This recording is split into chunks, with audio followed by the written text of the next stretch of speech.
I am the master of my failure. If I never fail how will I ever learn. आप में से काफ़ी students तैयारी करते हैं, लेकिन उनको ये नहीं पता होता कि तैयारी को किस दिशा में ले जाना चाहिए। कहते हैं कि अगर आपने कभी हार का सामना नहीं किया है तो आप जीतोगे कैसे।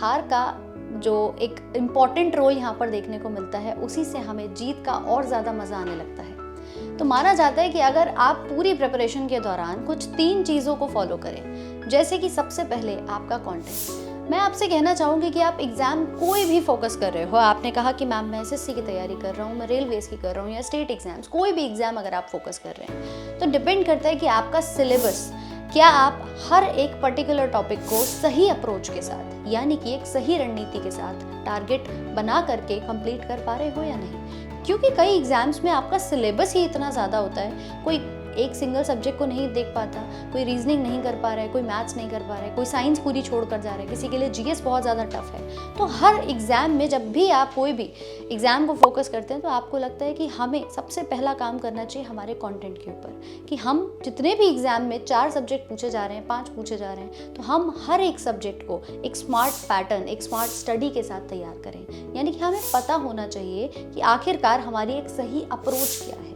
जो भी सब्जेक्ट्स हम फोकस कर रहे हैं, मैं कहती हूँ अगर आप साइंस को कर रहे हो तो स्टूडेंट्स कहेंगे क्या मैम 3 से 4 सवाल आने हैं साइंस के, 5 सवाल आ जाएंगे, लेकिन हर एग्जाम में पैटर्न अलग अलग होगा और हर अलग अलग बदलते हुए पैटर्न के लिए आपको उसकी अप्रोच, उसकी रणनीति उसी हिसाब से बनानी पड़ती है कि आप हर तरीके से एक भी सवाल को छोड़ ना पाएं। आपको पता होना चाहिए कि स्मार्टली जो प्रीवियस ईयर में पूछा गया है, क्या मैं उस तरीके से अपनी तैयारी को कर रहा हूँ, क्या मैं उन टॉपिक्स को फोकस करके अपने प्रिपरेशन को पूरा कर रहा हूँ, या मैं सिर्फ और सिर्फ पढ़े जा रहा हूँ, रटे जा रहा हूँ।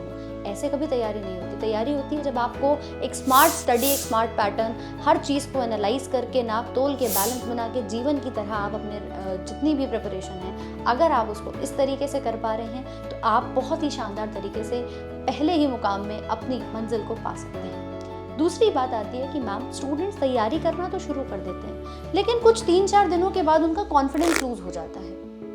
यानी कि अगर मैं आपसे कहूँ 2, 3, 4 दिन, 1 हफ्ता, 10 दिन आप बहुत ज़्यादा मोटिवेटेड रहते हैं कि आखिर मुझे एग्ज़ाम निकालना है, मैं इस बार हर तरीके से अपनी मेहनत करूँगा, मैं फोकस करूँगा और एग्ज़ाम निकाल के दिखाऊँगा। लेकिन क्या होता है, ये मोटिवेशन कुछ दिन तक रहता है, उसके बाद वापस से आपका कॉन्फिडेंस लूज होता जाता है। आपने एक मॉक टेस्ट दिया, आपको लगेगा कि नहीं अब इतना तो मैंने कर लिया है, लेकिन हो सकता है कि अब इस मॉक टेस्ट में मेरे नंबर कम आया तो क्या पता मैं ना कर पाऊँ। आपके अंदर एक सेल्फ कॉन्फिडेंस वाली भावना जो होती है वो कम होती चली जाती है। तो दूसरी इंपॉर्टेंट चीज़, अगर आप कोई भी एग्ज़ाम निकालना चाहते हैं तो आप याद रखिए खुद के अंदर एक ट्रस्ट, एक कॉन्फिडेंस ज़रूर होना चाहिए, एक आत्मविश्वास जो इंसान को सबसे ज़्यादा हेल्प करता है। किसी भी रणनीति एग्ज़ाम की हो या आपके किसी भी जीवन के फैसले की हो, आपको हर उस मुकाम को पाने के लिए वो बेहद काम करता हुआ दिखाई देता है।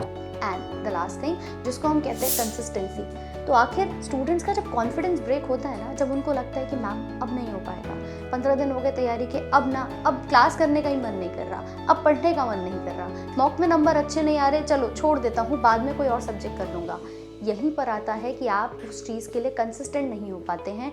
आप अपने रास्ते से, अपने रोज़ का एक जो टाइम टेबल आप बनाते हैं वहाँ से हट जाते हैं, और जब आप वहाँ से हट जाते हैं आपकी कंसिस्टेंसी बिगड़ जाती है, तब आती है दिक्कत। क्योंकि जब भी कंसिस्टेंसी की बात आती है ये सबसे ज़्यादा मैटर करती है। अगर आप लगातार, चाहे आपके टारगेट्स छोटे हों, आपने कहा इस दिन में मेरा मन नहीं है पढ़ने का, आप 2 घंटे पढ़ लो, मत पढ़ो 10 घंटे, 2 घंटे पढ़ो, लेकिन डेली पढ़ो। मैथ्स करनी है डेली करो, एक दिन छोड़ के एक दिन करने से कुछ नहीं होगा। हर चीज़ को डेली टाइम देना बेहद आवश्यक है। आज थोड़ी सी जीएस पढ़ ली, थोड़ी रीजनिंग पढ़ ली, थोड़ी इंग्लिश को कवर किया, थोड़ा मैथ्स कवर किया, इसे कहते हैं डेली का एक कंप्लीट सेट टाइम टेबल बनाना।